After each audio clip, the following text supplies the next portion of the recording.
Bien amigos, estamos aquí para analizar los datos del coronavirus, del COVID-19 en China, ¿no? Y luego hacer una comparación con lo del Perú para ver de qué manera podemos aprender lo de China para aplicarlo aquí en el Perú. Estos datos los he obtenido de internet y están desde el 23 de enero hasta el 26 de abril. He aplicado el modelo SIR aquí y he dibujado los gráficos, ¿no? Aquí tenemos el gráfico, por ejemplo, de contagios, o sea, los confirmados. Miren aquí. El pico más alto lo representa el 13 de febrero, con 14.109 contagios en un solo día. ¿Ves? Y cuando levantan la cuarentena, lo levantan el 8 de abril. ¿Cuántos contagios registraron ese día? 62 contagios en un solo día. Recuperados. Esta es la curva de recuperados. Pico más alto el día 28 de febrero con 3.622 recuperados. Y el 8 de abril 136, cuando ya se había recuperado gran parte de los contagios, levantan la cuarentena. Fallecidos. Miren ustedes aquí. Esto es durante la cuarentena. ¿Cuándo registran su pico más alto? El 24 de febrero. ¿Cuántos muertos? 150 muertos el 24 de febrero. Pero luego de haber terminado la cuarentena, el 17 de abril, ellos actualizan la cifra de fallecidos. En un solo día registran 1.290 muertos. ¿Pero por qué se da esto? Porque estos son los muertos que no se habían registrado oficialmente durante la cuarentena, porque habían personas que habían fallecido dentro de sus casas, o personas que habían fallecido y que no tenían una prueba para certificar que la muerte había sido por coronavirus. Por eso que ellos el 17 actualizan el número de fallecidos. La actividad. Aquí estamos viendo los confirmados, los recuperados y los fallecidos, como van las curvas, ¿no? ¿Se dan cuenta? Las naranjas, que son los recuperados, siempre muestra el pico casi después de casi unos 10 días. Más de 10 días, unas 2 semanas después muestra el pico más alto de recuperados. Mira cómo estaban sus líneas después de haber cuando levantan la cuarentena el 8 de abril. Ahora quiero mostrar este gráfico que es muy importante. Este es un gráfico elaborado por Tomás Puello. Es un ingeniero sacado su blog que está aquí. Este es el blog. Y en lo que hay vamos a analizar este gráfico. Y vamos a aprender lo que hizo China para poder controlar la epidemia. Miren ustedes, aquí tengo un gráfico donde estoy mostrando algunos datos importantes. A ver, primero, para empezar, este gráfico nos está mostrando los datos de antes del 23 de... A ver, perdón, mira, aquí tengo datos del 8 de diciembre hasta el 11 de febrero. ¿Correcto? Los datos que tenemos aquí son del 23 de enero. ¿Ya? Este gráfico nos está mostrando mucho antes del año pasado, para ver qué es lo que pasó, sobre todo en la ciudad de Hubei, que es donde se desata la pandemia, ¿no? A ver, miren ustedes, en Wuhan, ¿no? A ver, miren, ¿qué es lo que pasa? El día 26 de diciembre se detectan 4 casos de neumonía inusuales. 3 de esos casos eran en una sola familia. Lo detecta el médico que llega a morir por el coronavirus, ¿no? El médico chino Shang. El día 27 de febrero, el doctor Shang reporta inusual casos de neumonía. Ya había varias personas con neumonía. Después, el día 28, el día 29, se encuentran 3 casos más de neumonía. En total ya eran 7 ya. Empiezan a aparecer los problemas. Entonces, el día 30 de enero comienza la búsqueda activa de casos en Wuhan. Empiezan a buscar. Luego, el 31 de diciembre, Wuhan alerta a la Comisión Nacional de Salud China y se notifica a la Organización Mundial de la Salud de la existencia de una epidemia, ¿no? El 1 de enero es cerrado el mercado de marisco de Wuhan. El 1 de enero. Pero fíjense ustedes que aquí tenemos unas barras grises. ¿Por qué tenemos una barra grises aquí? Porque estos son casos que se presentan en la cual ellos todavía no tenían identificado si era realmente un virus de una epidemia o no. Luego, el 7 de enero es identificado el virus ya. El virus es identificado.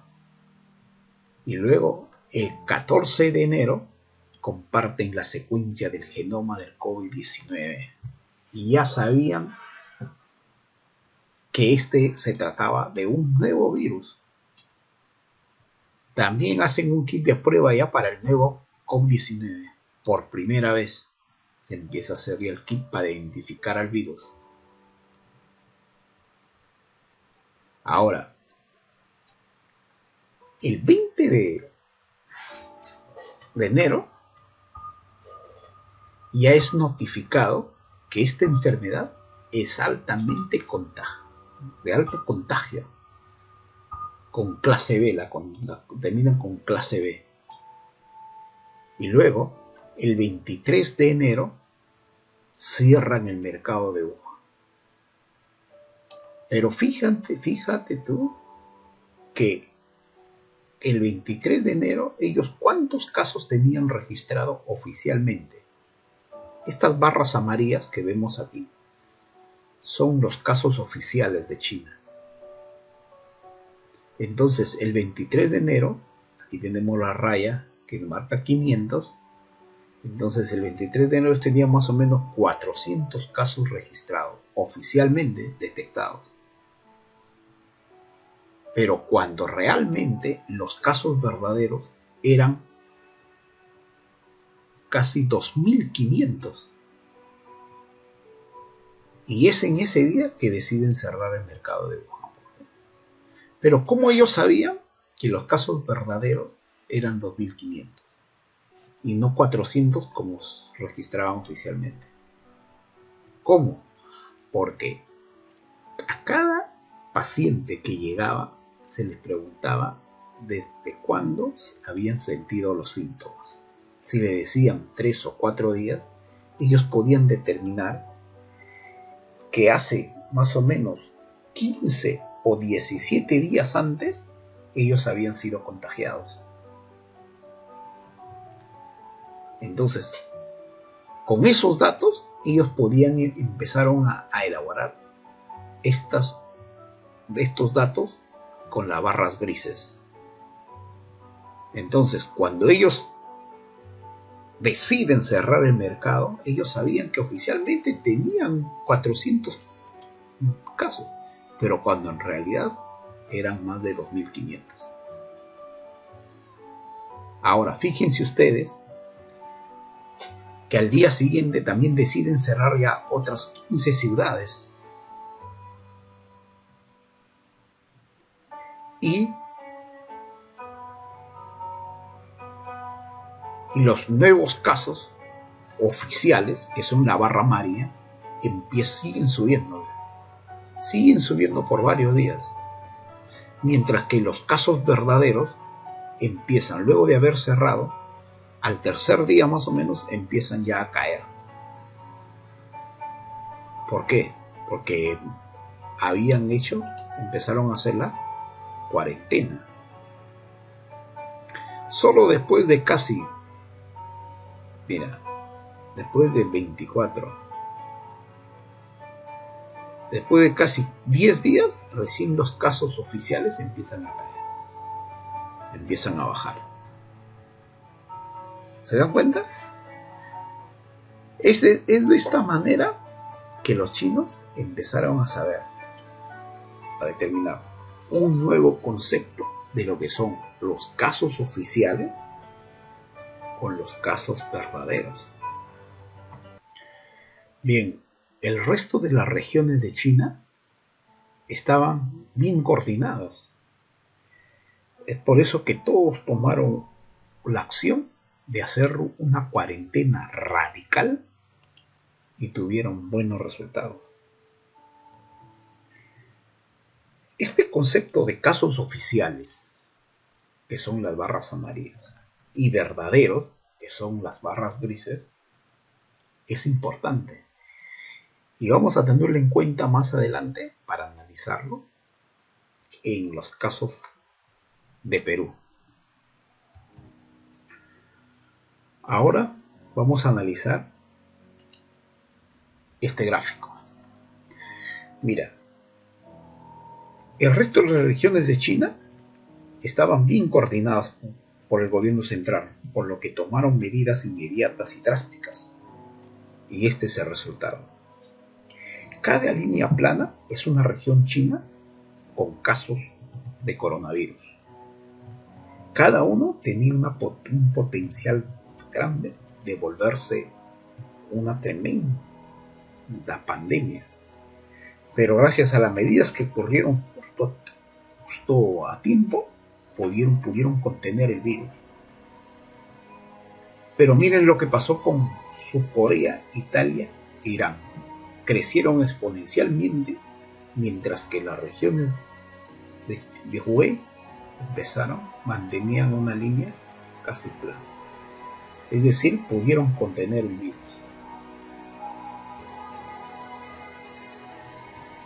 Todos los países, Italia, Irán, tuvieron tiempo para aprender de China, pero no lo hicieron. Y ya ustedes saben los resultados. Bien. Ahora, hay una pregunta tan importante. ¿Por qué en Japón, Taiwán, Singapur, Hong Kong, los casos de coronavirus está controlado? Muchos de estos países fueron afectados en el año 2003 por el SARS y todos ellos han aprendido bien la lección. Aprendieron cuán viral y letal pueden ser estas pandemias. Por lo que tomaron las medidas adecuadas, tomaron las cosas en serio y pudieron controlar los brotes grandes de contagio. Bien, ahora vamos a ver con lo que pasa en Perú. Aquí tengo el gráfico de Perú. Mire, nosotros ya tenemos 7 semanas de cuarentena. Aquí dividido la semana de cuarentena y nos estamos dando cuenta cómo está creciendo el gráfico en la última semana. Ahora vamos a hacer un análisis así como la de China. A ver, los primeros casos, el 23 de enero se presenta, dice, el primer caso sospechoso en el hospital de 2 de mayo. Eran 3 ciudadanos chinos de Wuhan que presentaron síntomas, pero el 31, luego de las pruebas, se descarta, dan como negativo. Aquí no se sabe qué tipo de pruebas se realizó, si fueron las rápidas o las moleculares. El 30 de enero también hay 2 ciudadanos chinos del Hospital Regional del Cusco, eso fue, con sospecha de COVID. Llegaron, pero ellos habían llegado el 27 de enero. Pero un especialista de infecciones del Ministerio de Salud las descarta, que los pacientes no tenían coronavirus. Pero aquí no se sabe si le hicieron la prueba o no. Ojo. 6 de marzo, ya todos sabemos qué pasa. Es el primer caso positivo en el Perú. Es el piloto de 25 años de edad de LATAM. Dice que él contrajo el virus en unas vacaciones que tuvo en España, Francia. Conocido este caso, el gobierno pues ya declara inmediatamente el Plan Nacional de Preparación y refuerza frente al riesgo de introducción del coronavirus. Ahora aquí bien, vamos al gráfico. ¿Qué pasó? Este es el 6 de marzo, que tenemos nuestro primer caso del COVID. ¿Qué pasa al día siguiente, el 7 de marzo? Se descubre 5 casos más, pero 4 eran de la familia del primer caso y el quinto era de un arequipeño que había llegado del Reino Unido el 29 de febrero. Ojo, ¿cuántos días ya tenía en el Perú? Y recién se había descubierto el 7 de marzo. Estamos hablando de 7 días. Luego tenemos el 11 de marzo, el párroco Luis Núñez, que hace poco ha salido de alta del hospital. También es infectado. Pero este es un caso especial porque esta persona no había viajado al extranjero y ya estaba contagiado con el virus. Eso sucede el 11 de marzo. El 14 de marzo ponen en cuarentena a 43 niños de Comas porque habían tenido contacto con un infectado. Aquí ya prácticamente se había declarado ya el virus comunitario, ya el contagio comunitario. Ya tenían los virus las personas, le habían contagiado a personas que no habían viajado al extranjero. Ya la etapa de contención prácticamente que había acabado ya. Luego el 16 de marzo se inicia la cuarentena, ¿no? Y 3 días después sucede el primer fallecimiento. ¿Cuántos casos teníamos? 89. Tener en cuenta esto. Y el 21 de marzo sucede la primera muerte en Piura. Ya estamos hablando de una región fuera de Lima que sucede la muerte, el 21 de marzo. Pero ¿por qué es importante hablar aquí de la muerte, ¿no? ¿Y cuándo sucede? ¿Por qué? Porque todos nosotros sabemos, de acuerdo a este gráfico CIR, que lo expliqué en uno de los videos, sabemos de lo que es la probabilidad de la muerte, o sea, el índice de mortalidad del virus, ¿no? Que supuestamente del COVID es el 3%, aunque ahora no se sabe si es el 3, el 4 o el 6%. Pero imaginemos que sea el 3%. Si imaginamos que es el 3%, estamos hablando que de cada 100 personas que se contagian, 3 van a morir. Ese es el índice de letalidad, ¿no? Ahora, ¿por qué hablamos del índice de letalidad? ¿Por qué?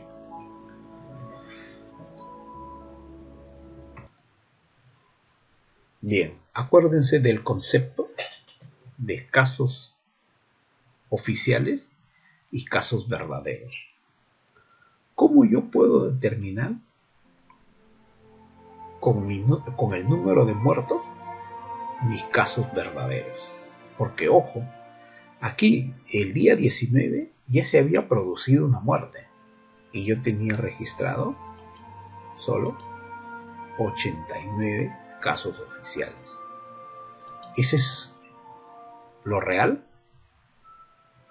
No, La importancia de saber el número de muertos es que me ayuda a determinar mis casos verdaderos. ¿Y cómo puedo hacerlo esto? Miren, el 19 de marzo se produce la primera muerte oficial en el Perú. Y nosotros teníamos oficialmente 89 contagios. Pero ¿qué pasa? Esta persona que murió se había contagiado 17 días antes, porque es el promedio que una persona después de haberse contagiado demora hasta que la muerte, ¿no? Entonces, si se había contagiado hace 17 días, esta persona se contagió más o menos el 2 de marzo. Y si decimos que la probabilidad de morir es el 3%, le vamos a poner 1% nada más. Eso quiere decir que el día que se contagió ya había 100 contagios. O sea que para el 2 de marzo ya teníamos 100 contagios. ¿Correcto? Y mira lo que pasa el 21 de marzo. Se produce la primera muerte en Piura, es decir, en la región. Y cuando nosotros analizamos por regiones, las muertes por regiones, nos damos cuenta que el 21 de marzo, que teníamos registrado la primera muerte en Piura, nosotros oficialmente solamente teníamos registrado 19 contagios. Es decir, esta persona que murió ya se había contagiado hace más o menos 15 o 17 días atrás, primeros días de marzo. Hablemos del 6 de marzo. Y el 6 de marzo en Piura, si hablamos del índice de letalidad de 1% nada más, estamos hablando que el 6 de marzo ya había 100 contagios. Ya. Los casos verdaderos. Mientras que en los casos oficiales nos mostraban 0. La misma lógica para La Libertad. El 24 de marzo se produce la primera muerte. Y yo sumo los casos oficiales de ese día, solamente registramos 6 contagios. Pero esta persona que muere el 24 de marzo, es posible que haya contraído la enfermedad el 8 o el 9 de marzo. ¿Y qué había pasado? Ese día ya había por lo menos unos 70 o 100 contagios en la ciudad, en La Libertad. Lo mismo pasa a ver en el Cusco.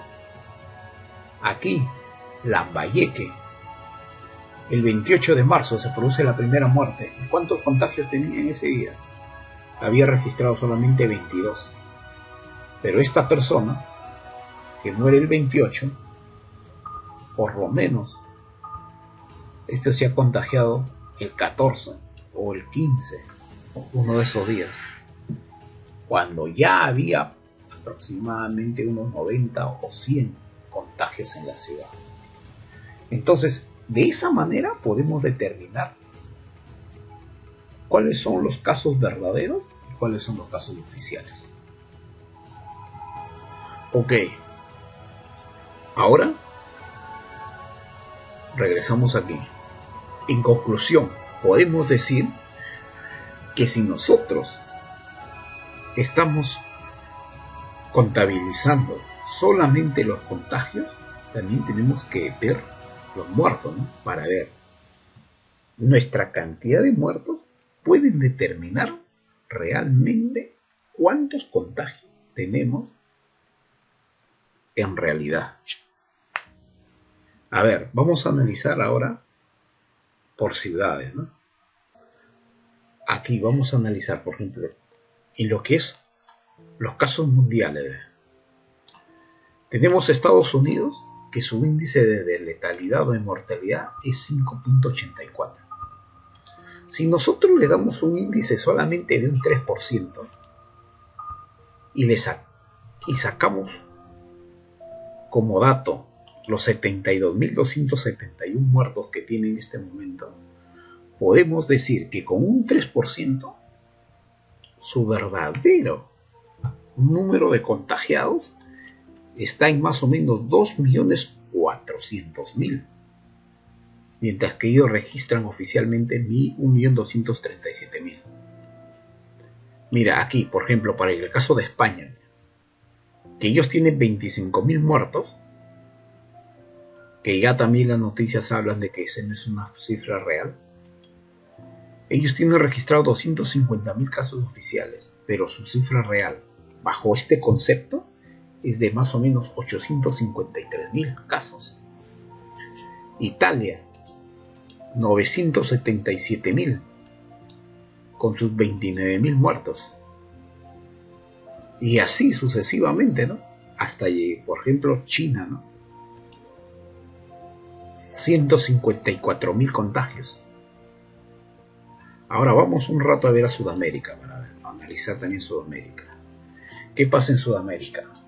Brasil está registrando 7.000 muertos.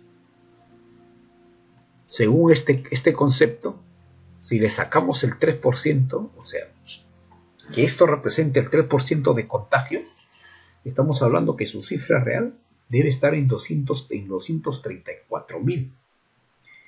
Perú está por ahí, porque nosotros casi estamos en el 2.8%. Casi el 3% estamos. Ecuador, que registra 1.564 muertos. Sus verdaderos contagios deben estar en 52.000, mientras que ellos oficialmente tienen registrado 29.000. Chile tiene un índice de letalidad bajísimo, 1.32, así que ellos registran 19.000. Entonces, esta es una forma para saber lo que son casos verdaderos y casos oficiales, ¿no? Aquí en el Perú tenemos nuestros casos verdaderos, son estos. Perdón, estos son los casos oficiales, pero nuestros casos verdaderos, ¿en cuánto están? Sería bueno, cada vez que llega un paciente, usted hace cuánto tiempo tiene las molestias, determinar cuándo fue posiblemente el contagio para poder dar un pronóstico de que realmente cuánto es el número de contagios reales que hay en el país. Bueno amigos, este es el análisis que he hecho. Espero que puedan haber entendido y compartan algún comentario. Escríbanlo abajo en los comentarios y compartan el video. Una cosa importante. Obviamente estos dos conceptos que hemos hablado no son perfectos, ¿no? Pero todos apuntan al mismo mensaje.